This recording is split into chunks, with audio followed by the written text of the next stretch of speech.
வேலன் சீரியலில் இப்போ ரடகாசமான அதிரடியான எபிசோட் வந்திருக்குன்னே சொல்லலாம். வேறு லெவலில் மாசாக இருந்துச்சு. மிஸ் பண்ணாமல் ஃபுல்லுடையும் கேளுங்க. விசிஎம் சுத்தமாக போக மாட்டேது. பார்க்கவே கஷ்டமாக இருக்குன்னே சொல்லலாம். பார்க்கலாம் லைக் மட்டும் பார்த்தீங்கன்னா கொஞ்சம் பேச வந்து மூட்டிகிட்டா இருக்கும். வள்ளியை வந்து நம்ம நல்ல விதமாக பார்த்துக்கணும்டா. அவளுக்கு ஜூஸ் எல்லாம் கொடுத்து அவளை நல்ல விதமாக பார்த்துக்கிட்டாதான் அவள் நம்ம பக்கம் வந்து திரும்புவா. இதெல்லாம் உனக்கு புரியாதுடா அப்படின்னு சொல்லி வேதனாகி வந்து வள்ளிக்கு வந்து ஜூஸ் எடுத்துகிட்டு வராங்க. காலையிலேருந்து நீ மண்டபத்தில் கூட சரியாக வந்து சாப்பிடல. அந்த வேலன் பண்ணி வச்ச காரியத்தினால தயவு செஞ்சு இந்த ஜூஸையாவது குடிங்கிற மாதிரி சொன்னோன்னு வந்து அப்படியே வந்து ஜூஸை வந்து வேணாங்கிறாங்க. அப்பா வந்து நல்லபடியாக ஆகட்டும், அதுக்கப்புறம் குடிக்கிறேன். ஏம்மா குடிக்க போறியா இல்லையா? இல்லாட்டி ரத்தினில் வந்து இன்னும் கொஞ்சம் நேரம் கழிச்சு என்னதாம்மா வந்து சத்தம் போடுவான். இதெல்லாம் உனக்கு சொன்னால் புரியுமா புரியாதான்னு தெரியலன்னு ஜூஸை வந்து குடிக்க வச்சிடுறாங்க. அந்த இடத்துல சரிம்மா நீ உட்காந்து ரெஸ்ட் எடு அப்படின்னு சொல்லி அந்த இடத்துல வந்து தூங்க வைக்கிறாங்க. வள்ளியும் மட்டும் அசந்து வந்து தூங்கிடுறாங்க. என்னம்மா டக்குன்னு வந்து தூங்கிட்டா, இவ்வளோ நேரம் வந்து தூங்காமல் இருந்தா? டேய் இது எல்லாம் வந்து அம்மாவோட சாணக்கியம், உனக்கு இதெல்லாம் வந்து ஒன்றும் தெரியாதுடா. அம்மா அப்படியாம்மா? ஆமாண்டா, இவன் முழிச்சிட்டு இருந்தா சரி வருமா? நம்ம ஒரு திட்டம் வந்து போட்டிருக்கோம்ல அப்படின்னு சொல்லிட்டு இருக்காங்க. ஒரு பக்கம் வழக்கறிஞருக்கு வந்து ஃபோன் அடிக்கிறாங்க. நம்ம ஜானகிம்மா வந்துட்டிங்களா? அந்த வேலை வந்துக்கிட்டே இருக்கேன். அப்போனா நீங்கள் இங்கேருந்து போக மாட்டீங்க அப்படின்னு சொல்லி அந்த அதிகாரி வந்து கேட்டோன்னு வந்து வேலனை வந்து டிஷம் பண்ணலான் இருக்காங்க. இன்னொரு பக்கம் வேதனாகி ஏற்பாடு பண்ண ஆளுங்களாம் வந்து அந்த இடத்துக்கு வந்துடுறாங்க. வந்தோன்னு வந்து அங்கே வந்து உள்ளே வந்து பதுங்கி பதுங்கி வந்து போயிட்டுருக்காங்க. ரத்தினல் பாண்டியன் இருக்கிற இடத்துக்கு வந்து போகிறாங்க. போனோன்னே என்ன செய்யணும் எது செய்யணும்னு தெரியாமல் அப்படியே வந்து யோசிச்சுட்டு இருக்காங்க. சரிடா வேதனாகி சொன்னதுக்கப்புறமேட்டுக்கு எதுவாக இருந்தாலும் பார்த்துக்கலான்னு சொல்லிட்டு வெயிட் பண்ணுறாங்க. என்ன மேடம் கன்ஃபார்மா அப்படின்னு சொன்னோன்னே ஆமாம்ப்பா அப்படின்னு சொல்லி முடிச்சிடுறாங்க. உடனே வந்து அவங்கள ஏதோ ஒன்று விஷயம் வந்து பண்ணிகிட்டு இருக்காங்க. அங்கே இருக்கிற ஒருத்தவங்க வந்து பார்த்துட்றாங்க. பார்த்தோன்னு வந்து இது மாதிரி ஓடி வாங்கன்னொன்னே ஏகப்பட்ட பேர் வந்துடுறாங்க. ஒரு 50 பேர் கணக்கில். அவங்க எல்லாரையும் வந்து சமாளிக்க முடியாமல் மாட்டிக்கிட்டாங்க. அவங்களாலையும் வந்து தப்பிக்க முடியல. இவங்களை எல்லாரையும் வந்து சும்மா விடக்கூடாதுன்னு சொல்லி டிஷிம்னு அடிச்சுக்கிட்டே இருக்காங்க. அந்த இடத்துல அப்போன்னு பார்த்து நம்ம ஜானகி அம்மாவோட வழக்கறிஞர் வந்து மாதம் வந்து என்ட்ரி வந்து கொடுக்குறாங்க. அம்மா நான் பேப்பரோட வந்துட்டேம்மா அப்படின்னு சொல்லும்போது உள்ளே வந்து அந்த அதிகாரி வந்து வேலைன்ட்ட வந்து விசாரிச்சுட்டு இருக்காங்க. என்னடா வேலா நீ ரொம்ப பெரிய ஆளுங்கிற மாதிரி எல்லாரும் சொல்லிட்டு இருந்தாங்க. அப்படியாடா அப்படின்னு சொல்லி நக்கல் அடித்து பேசிகிட்டு இருக்காங்க. அந்த இடத்துல அந்த அதிகாரி ஒன்று நான் சும்மா விட மாட்டேன்னு சொல்லி டிஷிம் பண்ணிக்கிட்டே இருக்காங்க. ஓவராக தான் வாசல் நின்றுக்கிட்டு பிரச்சனை பண்ணிகிட்டு இருக்காங்க. அப்படின்னு சொல்லும்போது ஜானகி அம்மா வந்து அந்த பேப்பரை எடுத்துகிட்டு மாதம் வந்து உள்ளே வந்து என்ட்ரி வந்து கொடுக்குறாங்க. உங்கள் அதிகாரி எங்கே இருக்காங்க? வேலனை வந்து அடிக்கலான்னு பார்க்குறாங்களா?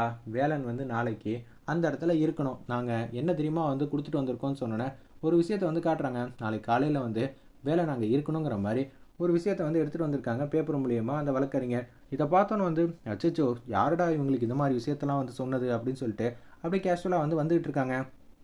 வந்தோடனே வேலனை வந்து அடிக்கணும் அப்படின்னு சொல்லி தான் யோசிச்சுட்டு இருக்கேன்னொன்னே இவனை இனிமேட்டு அடிச்சிங்கன்னா அப்புறம் பிரச்சனையே என்ன சார் என்னாச்சு? அவங்க விவரமாக வந்து இந்த மாதிரி ஒரு பேப்பரோட வந்திருக்காங்கன்னொன்னே யார் இது மாதிரிலாம் சொன்னதுன்னு சொல்லி குச்சியை தூக்கி போடுறாங்க. அந்த இடத்துல அவங்க முன்னாடி வந்து நிற்கிறாங்க. என்ன சார் நீங்கள் ஒரு நினச்சி ஒரு காரியத்தை வந்து திட்டம் போட்டீங்க. நீங்களே அப்படி யோசிக்கும் போது நான் யோசிக்க முடியாதா என்ன?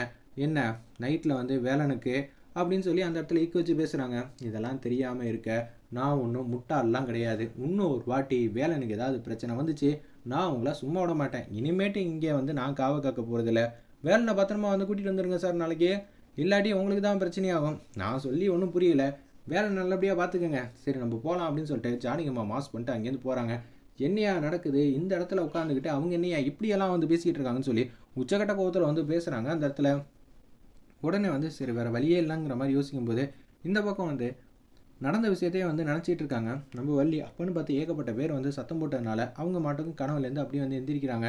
ஏன் சொல்கிறேன் என்ன ஆச்சு அப்படின்னு சொல்லும்போது அப்பாவுக்கு இது மாதிரி ஆச்சுமா அப்படின்னு சொல்கிறாங்க. அச்சோ அப்படின்னு சொல்லும்போது அவங்கள எல்லாரையும் பிடிச்சாச்சு நீ எதுக்கும் கவலைப்படாதன்னொன்னே அவங்க வந்து அங்கேருந்து வந்து தப்பிச்சு போயிடுறாங்க போல். ஒரு பக்கம் நம்ம வள்ளி மாட்டுக்கும் ரத்தனில் பார்க்கலான்னு சொல்லிட்டு ரூமுக்கு வந்து போகிறாங்க. நீங்கள் இங்கே தானே இருந்தீங்க? ஆமாம்மா நானும் இங்கே தான் இருந்தேன். ஏகப்பட்ட பேர் இங்கே தான் இருந்தோம். ஆனால் எப்படி இது மாதிரிலாம் ஒரு விஷயம் நடந்திருக்குன்னு தெரியவே இல்லை. நான் எப்படி தூங்கினேன் எனக்கு சுத்தமாக வந்து தெரியவே இல்லையே அப்படின்னு சொல்லும்போது ஒருவேளை இதுக்கெல்லாம் காரணம் அப்படின்னு சொல்லி அச்சோ அந்த ஜூஸ் விவகாரத்தை பற்றி தான் சொல்ல வரா. நம்ம வந்து திசை திருப்பணும். வாமா முதல்ல வந்து அப்பா என்ன இருக்காங்க ஏது இருக்காங்கங்கிற விஷயத்த வந்து பார்த்துட்டு வந்துடும்னு சொல்லிட்டு அப்படியே அவங்க முன்னாடி வந்து நிற்கிறாங்க. என்ன ஆச்சு நான் போய் பார்த்துட்டு அதுக்கப்புறம் சொல்கிறேன்னு சொல்லிட்டு அப்புறம் உள்ளே வந்து பார்க்குறாங்க. பார்த்துட்டு வந்தோன்னே வந்து செக் பண்ணுறாப்புல. ஓ சூப்பர் அப்படின்னு சொல்லிட்டு அந்த இடத்துல கேஷுவலாக வராங்க. எதுவும் வருத்தப்படுற மாதிரி எதுவும் இல்லை.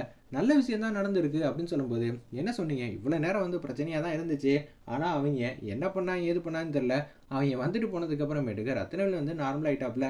இனிமேட்டு எந்த பிரச்சனையும் இல்லை அவருக்கு அப்படின்னு சொல்லணும்னு வந்து ஆமாம் சும்மான் இருந்திருந்தா கூட நம்ம வந்து ஜெயிச்சிருப்போம்னு நினைக்கிறேன். நீ தான் தேவையில்லாமல் வந்து சின்ன பிரச்சனையை பெருசாகணும்னு நினச்சி கடைசியில் வந்து இப்படி எல்லாம் ஆக்கிட்டியம்மா அப்படின்னு சொல்லும்போது டேய் நான் என்னடா பண்ணுவேன் இப்படியெல்லாம் நடக்கும்னு நான் என்ன கனவா கண்டேங்கிற மாதிரி அந்த இடத்துல வந்து சொல்லிகிட்டு இருக்காங்க நம்ம வேதநாயகி.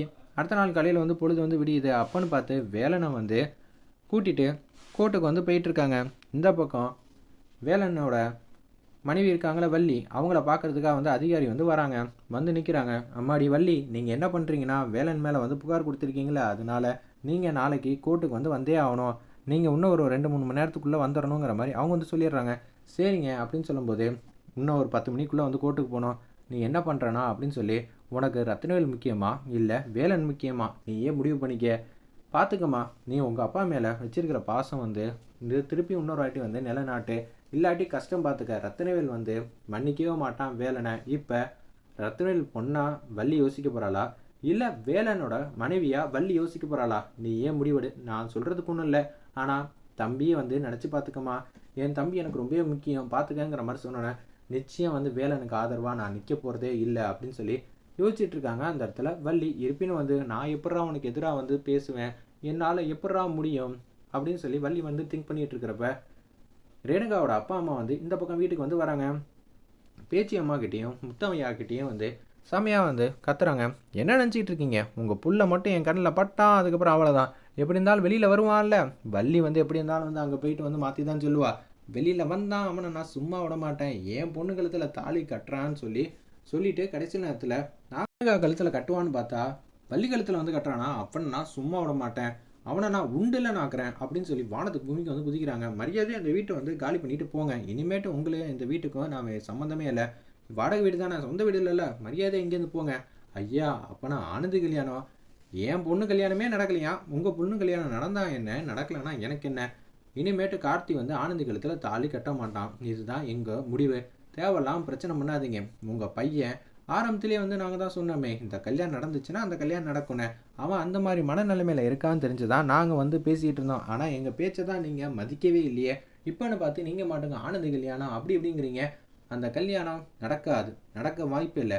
இனிமேட் நாங்கள் உங்கள் முகத்தில் கூட முழிக்க தயாராக இல்லை. கார்த்தியும் ஆனந்தியும் லவ் பண்ணாங்க.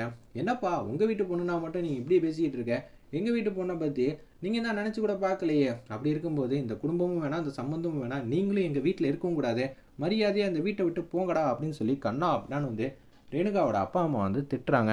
வெயிட் பண்ணி பார்ப்போம். ரொம்ப சுவாரஸ்யமாக இருந்துச்சுன்னே சொல்லலாம்.